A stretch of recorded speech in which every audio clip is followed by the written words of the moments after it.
नमस्कार दोस्तों, हमारी आज की इस कहानी का नाम है मिठाई। लीजिए भाभी, मुंह मीठा कीजिए। आशीष जी ने अपनी भाभी रमीला जी को मिठाई देते हुए कहा। रमीला जी मिठाई में मुंह में रखकर बोली, देवर जी किस चीज़ की मिठाई बांटी जा रही है? लगता है अब की बार बेटा हुआ है देवरानी जी को। नहीं भाभी, बेटा नहीं, दूसरी भी लक्ष्मी आई है और उसके आने की खुशी में मिठाई बांट रहा हूँ।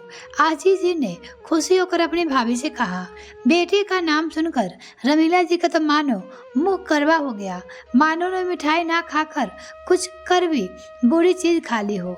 ये एकदम से मुंह बनाकर बोली, बेटी होने की कौन मिठाई बांटता है, वह भी दूसरी बेटी होने की। मिठाई तो बेटे के होने में खुशी में बांटी जाती है। बेटियां तो शादी होकर ससुराल चली जाती है, बेटे ही तो बारिश होते हैं, बुढ़ापे माँ बाप को देखते हैं, उनकी देखभाल करते हैं। अब देखो, हमारे दो बेटे हैं, हमारे बुढ़ापे का सहारा। रमीला जी को अपने दो बेटे होने पे बहुत घमंड था। उसी घमंड के आगे वो अपने देवर जी को नीचा दिखाना चाहती थी, लेकिन आशीष जी ने बुरा नहीं माना और ना कहा, कोई बात नहीं भाभी, मेरा बेटा नहीं हो तो क्या हुआ, मेरी तो यह बेटिया मेरे बुढ़ापे का सहारा बनेगी। और यह कहकर अपने घर आ गई। उधर आशीष जी पत्नी मनीषा अस्पताल से डिस्चार्ज होकर घर आ गई। अब दोनों अपनी बेटिया को बड़े प्यार से पालने लगे। उन्हें इतने प्यार से बेटियों को परवरिश करते देखकर रमीला जी मुंह बनाती और कहती थी, देखो कितने लाड लगाए हैं जा रहे हैं, कितने भी लाड लगा लो, बेटा ही नाम रोशन करते हैं और बेटे ही बुढ़ापे का सहारा होते हैं। बेटिया का तो क्या है, कितने दिन ही नखरे उठाओगी, लेकिन यह शादी होकर अपने ससुराल चली जाती है। मनीषा, तुम एक बार फिर से देख लो, क्या पता आपके बेटा हो जाए। तब मनीषा उनकी बात सुनकर कहती है, भाभी बेटा होना होता तो अब तक हो जाता, वैसे भी मुझे मेरी बिटिया ही बहुत है, हम उनकी परवरिश करके ही अपने सारे सपने पूरे कर लेंगे, हम बेटे और बेटी में कोई फर्क नहीं मानते। मनीषा का जवाब सुनकर रमीला जी मुंह बनाती और कहती, देखूंगी जब ये बिटिया तुम्हें छोड़ के ससुराल चली जाएगी, तब देखूंगी तुम दोनों को, तब तुम्हें मेरी याद आएगी। मुझे अपने बहू बेटे से आराम करते देखकर तुम बहुत पछताओगी। वह उनसे कहकर अपने घर को आ जाती है। इसी घमंड के चलते वो अपने बेटों को खुली छूट दे रही थी, ना उन्हें ढंग से पढ़ने के लिए कहती और ना ही नई साइज फरमाइश करते वो पूरी कर देती थी। वो दूसरी तरफ आशीष और मनीषा ने अपने दोनों बच्चियों को पढ़ाने के लिए अपना जितना जुड़ा हुआ था धन, वो सब कुछ अपनी बेटियों को पढ़ाई में लगा दिया था। यह देखकर रमीला जी और भी मुंह बना लेती और कहती, एक तो बेटिया ऊपर से जोरा जंगारा, वो भी सब कुछ बेटियों को पढ़ाई के ऊपर बर्बाद कर रहे हैं। अरे बेटियों को पढ़ाने से क्या फायदा, यह तो व्यवहार करके ससुराल चली जाएगी, पीछे तुम दोनों बूढ़ा बूढ़ी रह जाओगे। इन्हें अपने बुढ़ापे के लिए भी संभाल कर रखो। क्या इन्हें बिटिया के पीछे बर्बाद कर रहे, ये कौन सा कमाकर तुम्हें बुढ़ापे का सहारा बनेगी। उनकी बात पर ध्यान ना देकर दोनों पति पत्नी अपनी बिटिया की परवरिश करने, उन्हें अच्छे से संस्कार देने और पढ़ाने लिखाने की पूरी तरह से जुटे हुए थे। तब अपनी बातों का अक्सर ना होते देखकर रमीला जी छिटकर रह जाती और अपने बेटे को बड़ाई करने लगती, जो एकदम सरासर झूठ थी। वह रमीला जी के बेटे अब नौजवान फरमाइशों से पूरे होने की वजह से बिगड़ते जा रहे थे, उनके हाथों से निकलते जा रहे थे। दोनों बेटे जुए शराब सट्टेबाजी की ऐसी बुरी लग गई थी कि उसे पूछा छुड़ाना मुमकिन नहीं था। आए दिन उनके स्कूल से शिकायत आने लगी, वो लड़ाई झगड़ा कर रहे हैं, किसी के अभद्र भाषा से बात कर रहे हैं। रमीला जी के पति रजत भी उन्हें समझाते तो रमीला भी बीच में आ जाती और कहती, अजी क्या हो गया है, बच्चे ही तो है, बच्चों को इतनी छोटी मोटी हरकत कर देते हैं। आप क्या हर वक्त मेरे बच्चे को डांटते रहते हैं, देखना एक दिन यही हमारा नाम रोशन करेंगे। तब रजत भी चिढ़कर बोलते अपनी पत्नी से, यह नाम रोशन करेंगे, नाम तो रोशन अभी से कर रहे हैं, हर किसी से बदतमीजी से बहुत बात करते हैं, किसी को अपने आगे कुछ नहीं समझते, अभी से ही ना जाने कौन कौन से ऐब उन्होंने शुरू कर दिए हैं और हमारा नाम रोशन करेंगे। नाम तो यह रोशन करेंगे, लेकिन अच्छे कामों से नहीं, बुरे कामों से करेंगे। मेरी बात ध्यान से सुन लो, अगर इनका यही हाल रहा तो देख लेना, एक दिन तुम बहुत पछताओगी। लेकिन रमीला जी उनकी बात पे ध्यान नहीं देती और बच्चे के पक्ष लेती और कहती, नतीजा वह दोनों बेटे हाथ से निकल गए। छोटा बेटा अपने ही कॉलेज की एक लड़की से लेकर भाग गया जो दूसरी बिरादरी की थी। अब उन्होंने प्रमीला जी का जीना हराम कर रखा था। उनकी बेटी चाहिए, वो भी किसी भी कीमत पे।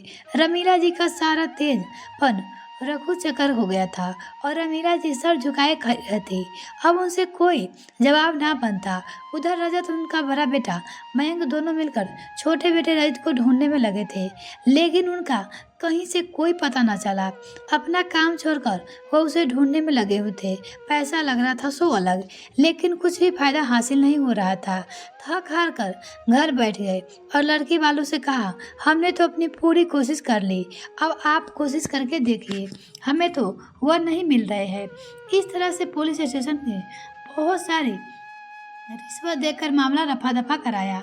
जो भी उनके जोर जमा थी वो सब वहाँ खत्म हो गई। अब रमीला जी के पास कुछ भी नहीं बचा था। अब बड़े बेटे का रिश्ता होना ही भारी हो गया था। एक तो उसके अंदर शराब का ऐब था, ऊपर से घर का ये ऐब भी लग रहा था कि उनका बेटा किसी के बेटी को लेकर भाग गया है। लेकिन अब रमीला जी क्या कर सकती थी? जब बड़े बेटे मयंक का कहीं से रिश्ता नहीं हुआ तब उसने अपने साथ काम करने वाली किसी दूसरी बिरादरी की लड़की से कोर्ट मैरिज कर लिया और अब तो प्रमीला जी के सारे सपने अरमाने पर बिल्कुल ही पानी फिर गया। छोटा बेटा तो बिल्कुल ही आंखों से दूर चला गया था रमीला जी का। बड़े बेटे भी उनकी तमन्ना थी अपने बेटे की शादी देखने के, वो भी खत्म कर दी। इस वजह से रमीला जी को बहू को अपना नहीं पा रही थी। एक तो वो दूसरी बिरादरी की थी, ऊपर से दोनों कोर्ट मैरिज की थी, तो उसे अपना ना पा रही थी। उसे जली कुटी बातें सुनाती थी। आखिरकार मयंक की बीवी तंग आकर मयंक से कहने लगा, मैं तुम्हारी माँ के साथ नहीं रहना चाहती। तुम्हारी माँ तो हर वक्त जली कुटी सुनाती रहती है और ऊपर से कोई मोहल्ले वाले यानी कि कोई भी आती वो भी इसी बात से कहती कि इनका बेटा भी किसी की लड़की लेकर भाग गया है। बस बहुत हुआ, अब इतने बदनाम घर में नहीं रहना चाहती। मुझे अगर तुम्हें रखना है तो अलग घर लेकर रखना होगा, नहीं तो मैं तुम्हें छोड़कर जा रही हूँ। पंकज भी क्या करता, एक तो बड़ी मुश्किल से उसकी शादी हुई थी, ऊपर से वो भी छोड़ के जाने को कह रही थी। पंकज अलग किराए के घर में रहने चला गया। रवीना जी रजत अकेले रह गए। उनकी दुख बीमारी देखने वाला कोई नहीं था। उधर दूसरी तरफ आशीष और मनीष की दोनों बिटियां पढ़ लिख कर एक तो डॉक्टर बन गई थी, दूसरी बेटी इंजीनियर बन गई थी। दोनों बिटिया ने मिलकर घर को अच्छा और पहले से भी अच्छा बना दिया था। आशीष और मनीष ने अच्छे घर देखकर दोनों बेटियों की शादी वहाँ करा दी। अब दोनों बेटियां इतनी पढ़ी लिखी और इतनी कमाने वाली थी, उन्होंने दहेज लेने से भी मना कर दिया था। दोनों बेटियां अपने घर में खुश रह रही थी और बारी बारी आकर माँ बाप की देखभाल भी करती थी, माँ बाप की सेवा भी करती रहती थी।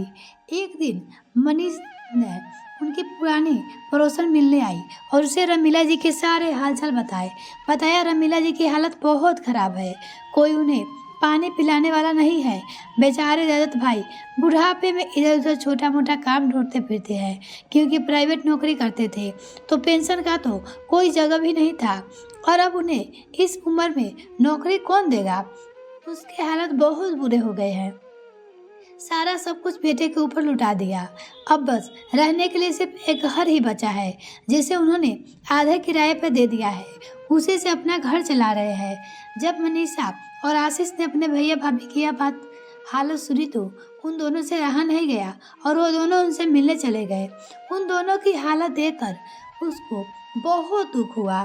तब मनीषा और आशीष को देखकर प्रमीला जी ने आंखें झुक गई, क्योंकि मनीषा ने बड़ी सी अच्छी सी कीमती साड़ी पहनी हुई थी और वो गाड़ी से भी उनके घर आए थे।